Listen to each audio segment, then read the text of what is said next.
our first event is the Blood in the Snow Age of Sigmar GT. It had 30 players and it was being held in Hull. I think it was organised, and I know it was organised, by the Hull's Angels. Here you can see their wargaming venue. There you can see it. I think you go through this door and you go upstairs, located very nicely between boys and also a vape shop, opposite a Superdrug and a Toasty. So real nice little place to play some Warhammer with a lot of mod cons available. The terrain was really good. It was organised by a TO called Mark, and loads of people seem to have a really fun time. Where is the snow? I think it was January. It's meant to snow, but for some reason it hasn't. Everyone keeps telling me it's because of electric cars. I don't know why. That's a great question. So the event was won by Baz. Now, Baz is part of a wargaming group called the Warrior Lodge Boys. So Warrior Lodge Boys, the WLBs. I think they have like a gang symbol, WLBs. I can't do it, but they do it a lot. And Baz has been trying really hard with Daughters of Cain for a long time. Baz is a super lovely dude. And he was running in his list a Melusite Iron Scale, and he was running Daughters of Cain, and he was running Calibron, so he's got a teleport available to him in his army.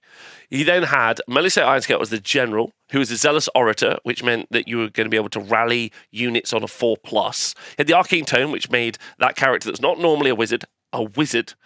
And then it was bonded to the Kronspine Incarnate of Gur, which is a monster that isn't a monster. It's an incarnate that doesn't really die, but kind of has 18 wounds. And there's a load of other stuff. So it's quite an interesting kind of conundrum for your opponent. Do you kill the Iron Scale and make it so the Kronspine goes wild, which means it gets +1 to hit and also can run and charge? Or do you let it stay alive and let it do 4-up rallies on the units? Then Morathi and the Shadow Queen. Morathi obviously can only take 3 wounds per phase. Morathi is a really good fighting unit, and there's also 2 of them as miniatures. So you can actually have little Morathi fighting really well and big Morathi fighting quite well, which is quite interesting. And then you've got 2 units of 10 Witch Elves. Also, most importantly, Morathi's got the command ability, which lets a unit within 24 inches fight or shoot in the hero phase, which is obviously really good on Morathi herself. Also really good on the 15 Blood Sisters, or as we know them, the Fighty Snakes. So this is slightly different to a list that we normally see, which would have 15 Bloodstalkers, or as we call them, the Shooty Snakes. Oh, sorry, it's the command ability is now within 18 inches, not 24. Thank you to Aldum. So yeah, these are the Fighty Snakes, not the Shooty Snakes. We normally see more Shooty Snakes than Fighty Snakes. Then he had 2 units of 10 Witch Elves, because you need a battle line unit, but they're actually a pretty good fighting unit in of themselves. Some units, like they're 115 points, and some units are like 110, 100 points for a screen, but they'll do nothing back. I think of things like Carrick Acolytes as a good example, where they kind of they exist, I guess, or but Witch Elves can actually genuinely put a little bit of hurt on at their price point. So in their slot as like a screening battle line infantry unit, they're legit versus a bunch of other units. So they're very good. And then there was a unit of the aforementioned 15 Fighty Snakes, which can rally on a 4+, and then the Kronspine Incarnate of Gur. So you've got 2 models that can't automatically be slain on the first turn, another unit of 30 wounds, which can rally on a 4+ in the army, and then you've got some Witch Elves.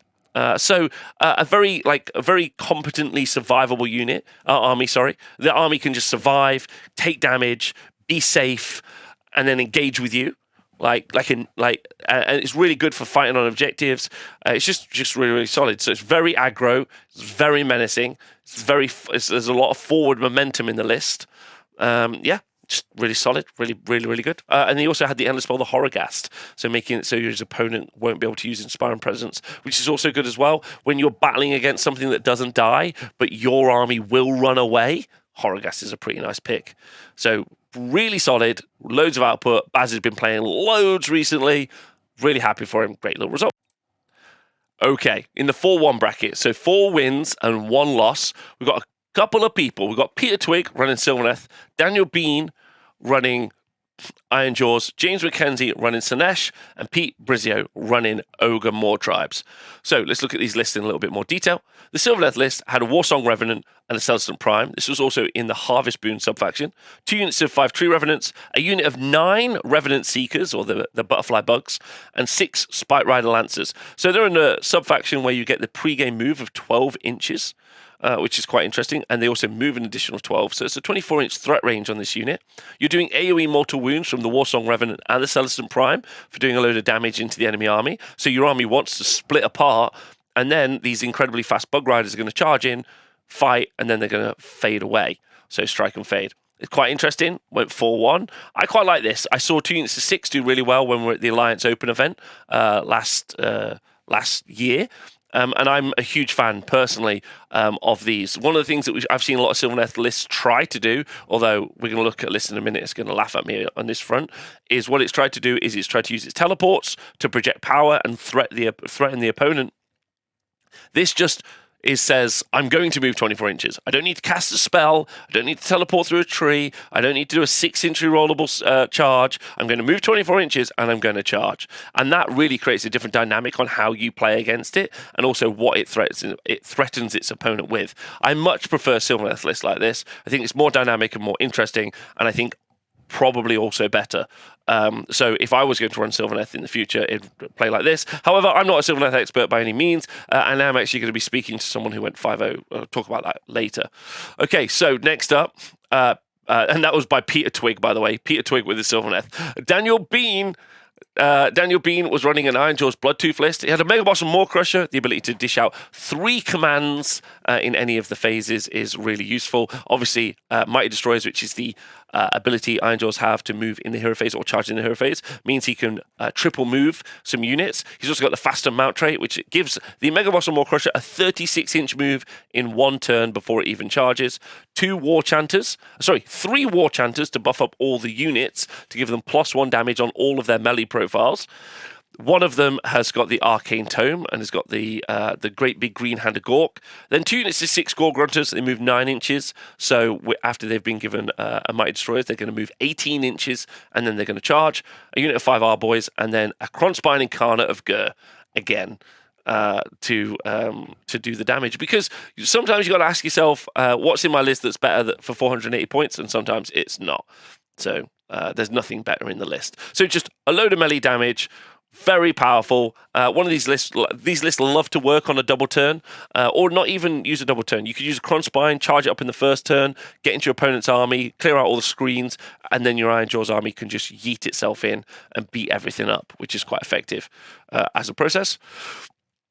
Then you had James McKenzie, and he was running Lurid Haste Slaanesh. So Slaanesh not doing particularly well in this GHB, or sorry, in the old GHB. Don't forget, this event was all old GHB. The Contorted Epitome, Sigvald and Gluttus Oscolion. So this was in the Lurid Haze Invaders Host subfaction, which means D3 units get to deep strike after the game starts. So then Contorted Epitome, Sigvald, who's just a melee character, Gluttus Oscolion, who is an all-rounder, really. 440 points of a wizard that can fight, that can heal, that can do damage, that can debuff the enemy as well. Gluttus is a really interesting kind of choice on what he can, in the army. It feels like he kind of has to go in an army. He kind of feels like he's an engine of the gods, and he's also kind of like a screaming bell. But at the same time, you always see the engine of the gods and you rarely see a screaming bell. So he kind of fits in that position where he's like a support monster fighting unit and almost kind of like the linchpin of an army. Yet, I sometimes think doesn't do quite enough. And the stats obviously reflect that. Then 2 units of 22 Blissbarb Archers, 41 shots. With Rend each. So that's going to be 82 shots coming out of that army every hero phase. A unit of Hellstriders with Hellscourgers, 2 lots of 5 Centaur. They're going to be just there for screens. And then a unit of Blissbarb Seekers. Then he's also got the Burning Head in his army. Now, the Burning Head is to cast through his own army to do damage and kill a bunch of, do a wound to each model in his army so that he generates depravity points. And those depravity points means he gets more summoning in the army as well. The Blissbarb Archers are obviously going to do an incredibly good job of generating summoning as well. You do every time you do damage to a unit, but you don't kill a unit, then you generate summoning points at the end for Slaanesh. So that's what he's going to be looking to do there. And then finally, Pete Brizzo. Brizio in the chat. Ogre War Tribes and Underguts. He had a Frostlord and Stonehorn, just a smashy melee monster with the Arcane Tome and Flaming Weapon, meaning he can do +1 damage on one of his melee weapons. He's got a Bloodpale Hunter, and he's got the the Gruesome the Gruesome Trophy Rack, or the Awesome Trophy Rack, which he's been able to get because he's taken the Warlord Battalion. So Warlord Battalion allows you to take an extra enhancement, and enhancements are things like artifacts, spell lore, mount traits. So you take an extra artifact type, and then he's decided to take an extra artifact. And he's taken the Gruesome Trophy Rack, which gives him +1 to hit against monsters and heroes, which is really useful because he's going to stand his Bloodpale Hunter next to his 3 Iron Blasters, and they're just going to keep pew-pewing everything that they can down range. And then he has got a Slaughtermaster with a Blubbergrub Stench, which means that the Iron Blasters are going to be able to do mortal wounds when they charge in. Better mortal wounds. And then he's got 2 units of 2 Mournfang and Stonehorn Beast Riders. And then finally a unit of 20 Noblars. So another big fighting monster, counting on loads on objective. Mournfang as battle line, they're fine. They're not great, but they're fine. And then 20 Noblars for screens, which is really useful as well. So overall, pretty deadly set of lists from that event. This is the Holes Angels, guys. I'm sure what's really nice about this is, again, more and more smaller TOs, smaller events building up, having 30 players at their event, having a great time, people going to go back, Hull becoming a place that you can play Age of Sigmar, play Warhammer generally. Awesome, love to see it. Hope to see more events coming out of those guys soon. Our next event is the AOS Nottingham GT. This is a series of events that happen around the UK, run by the UK Tournament Circuit, UKTC. You can go find their website. They have Age of Sigmar events pretty much every month of various degrees, sizes, and scale.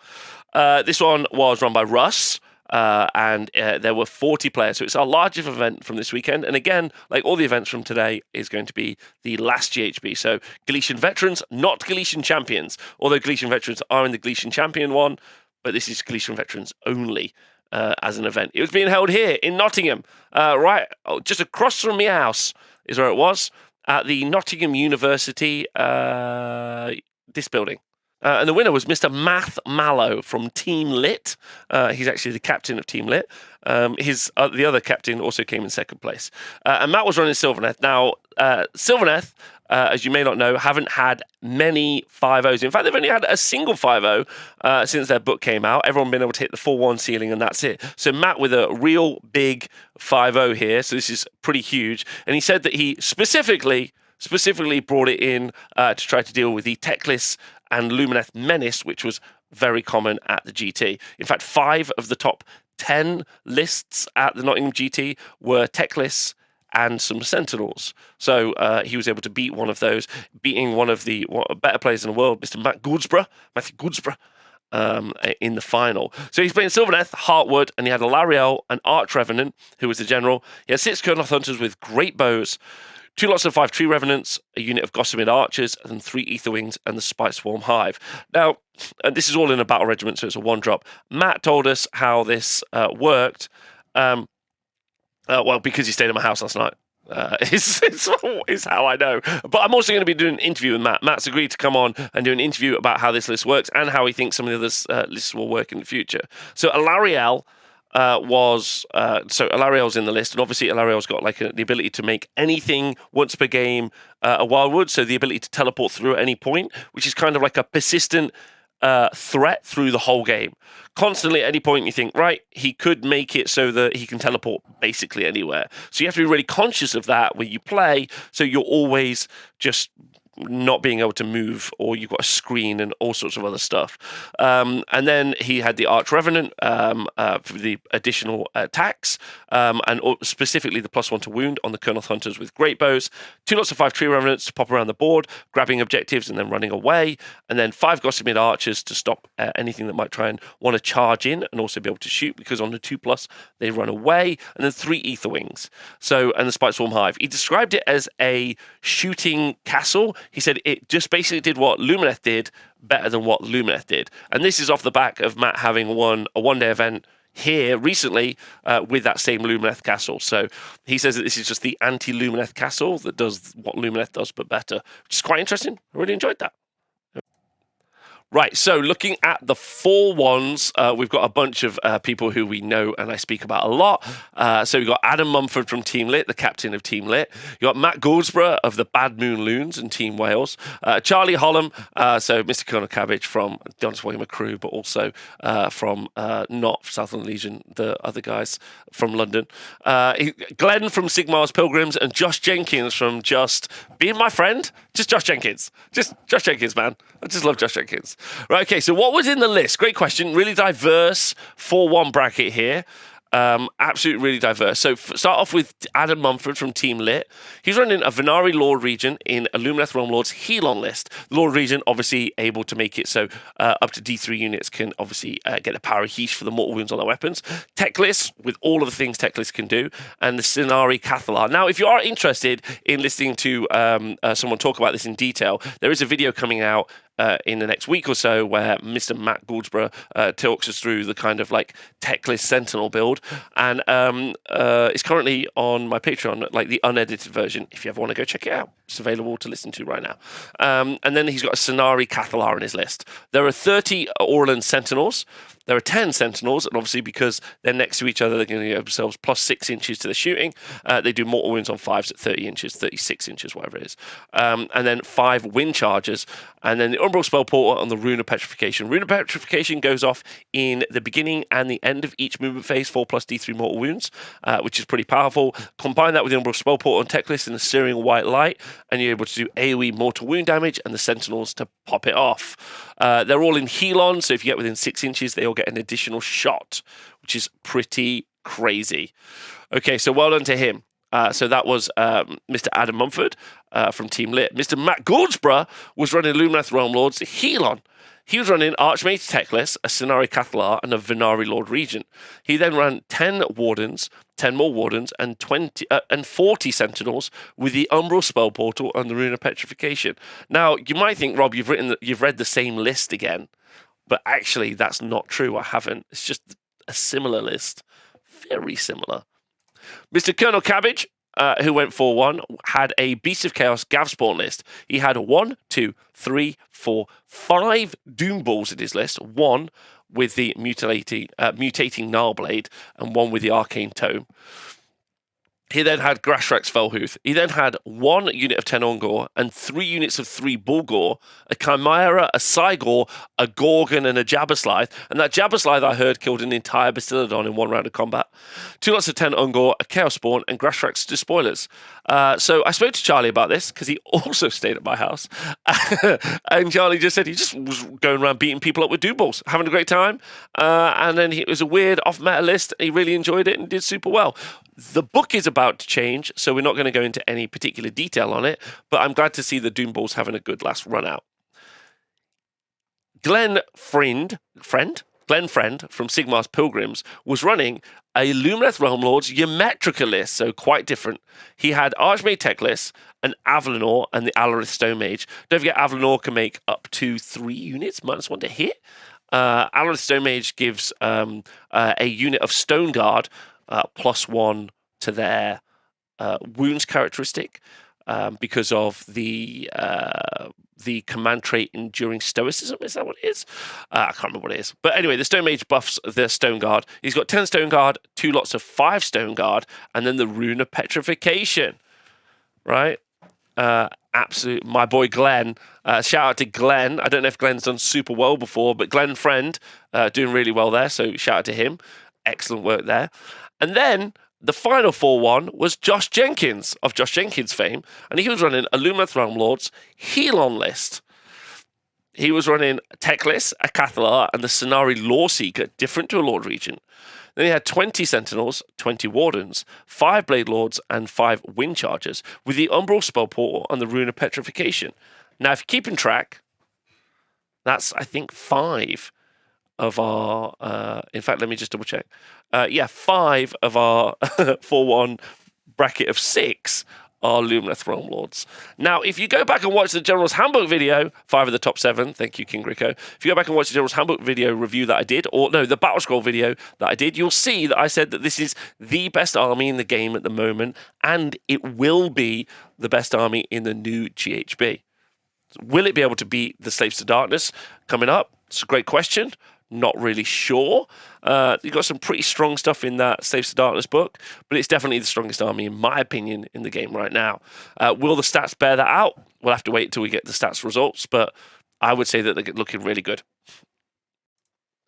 The next event takes us over to Florida, in Old Vineland Road in Kissimmee in Florida. This is the Here We Go Again Lads AOS Store Championships. I know what you're asking, what store? Well, if you do go to a strip mall in Kissimmee, you can go to the Coliseum of Comics. Here you can see, where 20 players battled it out to become the champion of the Coliseum of Comics. And that's a pretty cool title to have, the champion of the Coliseum. The event was won by Daniel Gomez of the gaming club Threat Level Midnight. He was running the Stormcast Eternals army, the Scions of the Storm, and he had the army subfaction, Stormcast Eternals, army type was Scions of the Storm, and it was Hallowed Knights was the subfaction. He had Guard of Steel Soul in his army and a Knight Draconis. Guard of Steel Soul obviously giving you a 5-up ward save aura to his Knight Draconis, his 4 Stormdrake Guard, and his 2 Stormdrake Guard, making up 6 Stormdrake Guard. And then his battle line of 5 Vanquishers. His Knight Draconis, as a general, had the command trait Master of Magic, allowing you to reroll a cast, unbind, and dispel, making him a wizard. And then he was able to take the Celestial Blades spell, which gives +1 to wound, which doubles up really nicely with all that attack on the Stormdrake Guard. Then he had a Stormdrake Chariot for doing mortal wounds, and also mortal wounds on the charge, and also pinning units in. It's 12 wounds on a 3-up armor save. It's pretty good. And then you've got 3 Vanguard Raptors with long strike crossbows, which I'm sure would have had the Holy Command shoot twice, whatever it's called, Thunderbolt Volley, which meant they would have shot from 30 inches, doing 2 mortal wounds on 6s to hit, and then they would have been able to shoot in the shooting hero phase once per battle, and then also shoot in the shooting phase, and then you then have to deal with 6 Stormdrake Guard coming to beat you face up. So loads of mortal wounds at range, loads of 3-up armor saves, loads of damage, just a really solid list, really good. Okay, our 4-1 bracket, we got Sean Page from the More Warfire Club, along with Timothy Page. I think they're brothers. Is what I heard. Or they're married. One of the two. Sean Page, Timothy Page, let me know. And then Chris Kennedy in 3rd place, but with a Gloomspite Gits list. In 4th place, but in the 4-1 bracket with a Gloomspite Gits. So Sean Page was running a Seraphon list. He had Saurus Ashroth Bannerbearer, Skink Star Priest, a Slan Star Master, and a Skink Priest. He had 30 Skinks, 10 Skinks, and 10 more Skinks, all in the subfaction, the Fangs of Sotek, meaning that they get additional move at the start of turn 1, so additional move, and then they also have a command ability that allows them to shoot and retreat on a 4+, which is very useful on their Skinks, who get pluses to hits, but also, and most importantly, they do mortals on 6s to wound, and they have a lot of shots. Slan does mortal wounds at range and buffs the rest of the army. The Ashroth Bannerbearer buffs the Slan, so he can cast better and do even more spells at range. Then 2 lots of 10 Skinks, a unit of a unit of Salamanders, 2 units of 3 Kroxigor, which is actually pretty unique, and then another unit of Salamanders. So 2 twos of Salamanders, so they do loads of mortal wounds in combat and at shooting. They've even gone up 10 points in the latest Battle Scroll update. They started out at 80 points and now 150 points for 1. A pretty significant points increase, and they're still incredibly good. They're also in the Bounty Hunters Battalion. And then Ravanax Gnashing Jaws as another spell that does a load of mortal wounds. So no Engine of the Gods in this list, which is quite interesting. And it's quite cool to see how much extra stuff you can fit in when there's no engine in there. Absolutely excellent work. So that was being run by Sean Page. Timothy Page was running a Stormcast Eternals list with a Celestin Prime, Lord Relictor, a Battle Mage, and a Lord Imperator. 5 Vanquishers, 5 Liberators, 2 times 2 Dracothian Guard Fulminators, and the Everblaze Comet, and then 3 lots of 3 Annihilators. 2 lots of 3 Annihilators. With Grand Hammers as well.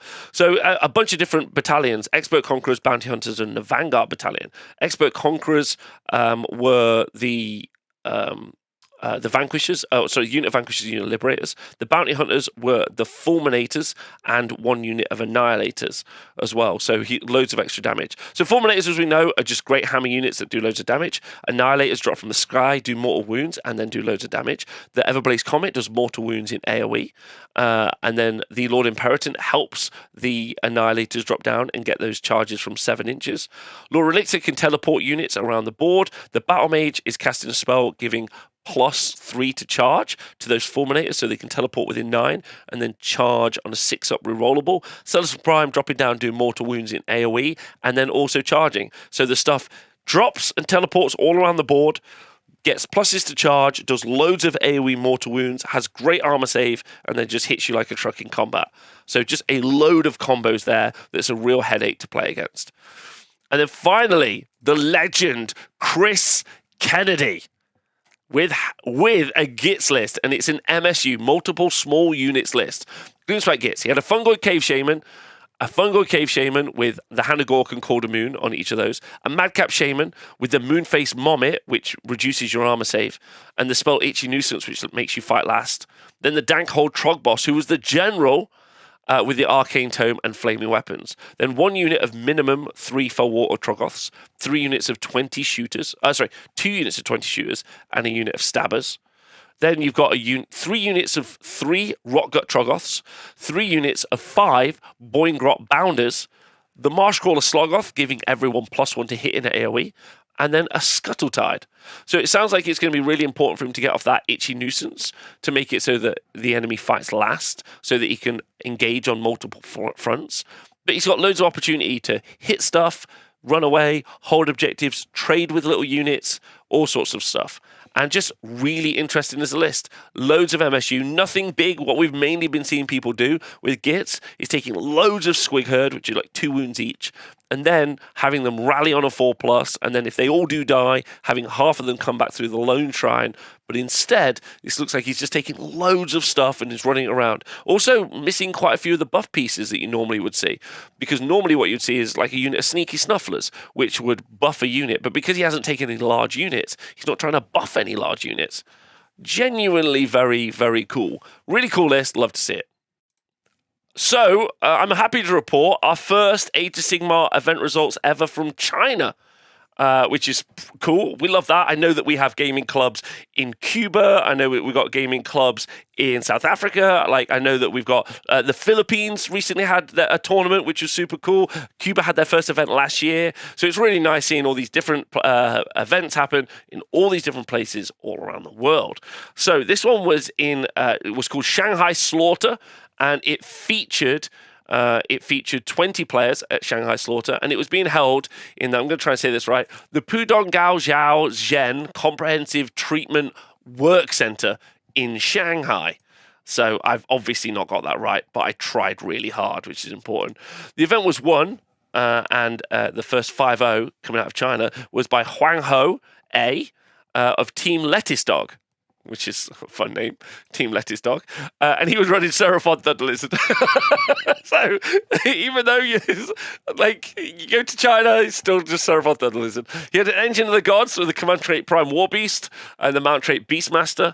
And he had a Celestant Prime. The Engine of the Gods is well, not in this case, but is a priest, a totem, a great combat unit, is able to summon or buff enemy units and a shooting unit as well. Sorry, not summon enemy units, summon units to fight the enemy. It's an incredibly powerful buff piece, really useful, really good. The engine that got, and then can fight incredibly well. Celestant Prime does AoE mortal wounds at range, as we've talked about multiple times, which combos with Lord Croak, who not only can do Comet's Call, which is in kind of an AoE kind of mortal wound spell, but you also get to do his special War Scroll spell, which is doing AoE mortal wounds 3 times. You can cast the same spell 3 times. So mortal wounds, mortal wounds, mortal wounds. And then he had Skink's Star Priest, a unit of 5 Saurus Guard, obviously bodyguarding Croak, a unit of 10 Saurus Knights, a unit of 5 Saurus Knights, and a unit of 10 Skinks. And then he had a buffed unit of Razordons, a Razordon hunting pack, which is pretty exciting, and the Umbral Spell Portal, I assume, to do Croak spell through. And do a bunch of different damage via Croak. Lord Croak, I probably should have talked about a little bit more. An incredible spellcaster, especially with an Ashloth Bannerbearer in the list, but there isn't one in this list. Great unbinding, board-wide unbinds, cast 4 spells, just the epitome of kind of like a damage-dealing magic caster, just very, very powerful. Cool list, and it's good to see that even Razordons is a cute pick. Even when we travel across the world, we're still seeing Seraphon Thunder Lizard. So the final 4 ones for this event is we've got Nikola Yankovic, who someone in the chat thinks might be Serbian, but playing in China. So if you are Nikola, then please do let us know. Of the gaming club Shanghai Monkey Nuts playing Sylvaneth. Andy Lucan playing Slaves to Darkness with the Knights of the Empty Throne list. And then Lawrence Chi of the Wuxi Warriors. Me and the chat have been trying to work on that. Playing Sylvaneth and the Heartwood. So let's just take a look at the list, shall we? So our first Sylvaneth list, being played by Nicola, was a Gnarl Root list with the Season of the Dwindling, with an Arch Revenant, a True Lord Ancient.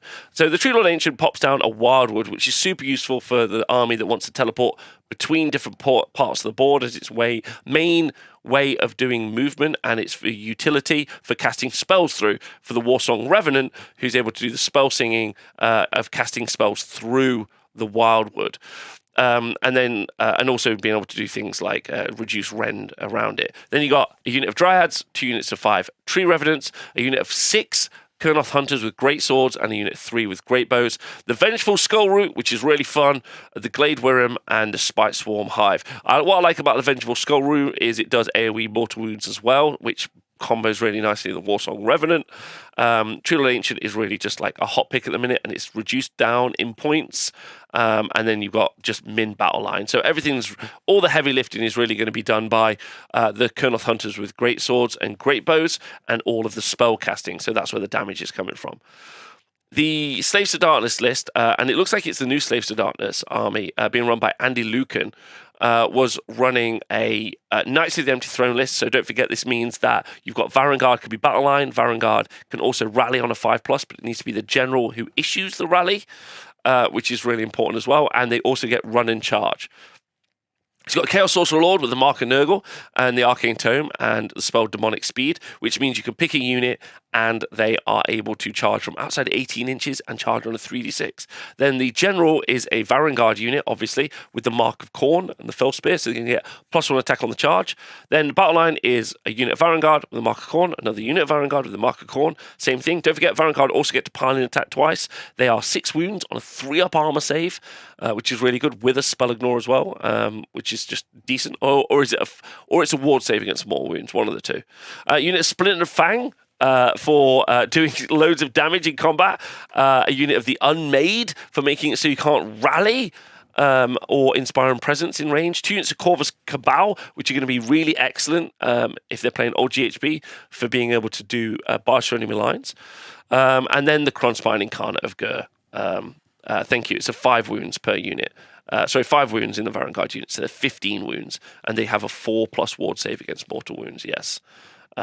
It's no redeploy. I thought it was, it's no redeploy and no rally from the Unmade is what you get from the Unmade.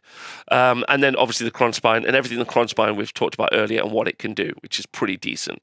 So really interesting army. And Varangard, it's quite interesting, like they're very tanky, they have amazing output, but there are not a lot of wounds in this army. Like, there's not a lot in there. Oh, there was also a unit of Therodons, and I guess that's why the Incarnate is in there. The Incarnate is to make up for the fact that you need something to kind of tank a lot of the damage, which is what the Kronspine Incarnate is there for. That's basically what it does. And then our final 4-1 is by Lawrence Chi of the Wuxi Warriors, and he was running Sylvaneth, Heartwood, and he had a Spirit of Durthu, an Arch Revenant, a Warsong Revenant. Spirit of Durthu is just a big combat monster. Arch Revenant buffs up units of Kurnoth Hunters, so it's going to be the unit of 6 Kurnoth Hunters with Scythes. And then the Warsong Revenant with, again, Spellsinger, doing spells through the trees. A unit of Dryads, a unit of Tree Revenants, all basic units, and then a unit of 3 Revenant Seekers, and then a unit of Gossamer Archers. Now, Gossamer Archers at 220 points for a unit of 5 is interesting. They do have the ability that if you charge them, then on a 2+ they get to run away, so they're a little bit more survivable than maybe we give them credit for. And they've got a great shooting attack, which does a bunch of mortal wounds. But 220 points is really, really expensive, but they've made it into loads and loads of lists, which I found pretty fun. Okay, so what do I think? Obviously, new GHB is out, but there's still going to be a load of tournament results that come in. Example, we've got CanCon coming up and the Las Vegas Open, which are going to be huge 200+ people events. And they're all going to be using the current General's Handbook, or like last season's General Handbook, I guess, if you will. So that's kind of we're kind of this interesting point where my headspace is definitely in what the future game looks like. A lot of people still play in the current game. And that's pretty wild, because I think a lot of people are going to start moving and pivoting towards some of the future game stuff, which looks like Lumineth Realm Lords is going to be very effective. Lots of Sylvaneth in the list as well, which I've really enjoyed seeing. We're still waiting for the Slaves of Darkness to hit the ground running, because people are having to build them and paint them. They had the Christmas period to do so, and a bunch more's on pre-order now. So I'd expect to see more Slaves of Darkness. I actually think Slaves of Darkness is probably going to be one of, if not the most popular faction in Age of Sigmar. The good thing is for Stormcast, currently the most popular faction in Age of Sigmar, is that they're quite good. They're very good into the next version of Age of Sigmar. So they've got good Galician champions, good sharpshooter units, and generally are just very good anyway. A lot of their lists are already really strong, and they didn't change in the Battle Scroll update. So they might stay on top, because the last time they weren't the most popular faction is when they weren't very good at all. And they're good in this version of Age of Sigmar. And they're just generally good anyway, as we've seen. So, yeah, but I think Slaves of Darkness probably will end up being the second most popular faction. I reckon there'll be loads of them. And they kind of pose an interesting convo, because they've got good armor saves and they're really good in melee. But these lists that we've seen do quite well at the weekend have been castle builds that have sat at the back of the board, Lumineth and also Sylvaneth. So kind of interesting to see how those two different archetypes bounce against each other in the future. Anyway, hope you've really enjoyed the show or the podcast if you listen to either of them. If you'd like to support the show, then please do join the Honest Wargamer Patreon, where you can see advanced bits, vote on polls, all sorts of other stuff. Or just help me out. Just help me out. If you like what I make, just help me out. That'd be great. Thanks. Other than that, thank you to everyone who contributes to help make this happen. A special shout out to Mr. Warhammer Rob, whose birthday is today, who always sends me all the info ahead of time. He also contributes to all the stats, which you can find on the Honest Wargamer tab, or the stats tab on the Honest Wargamer website, honestwargamer.com, where you can look at all the event results, and that's run by Ziggy and Rob, and they make the stats for Age of Sigmar, which Games Workshop have stolen many times, and use for formatting Battle Scroll updates in the future. So you go check it out. There's loads of cool info. Thanks for listening. See you soon.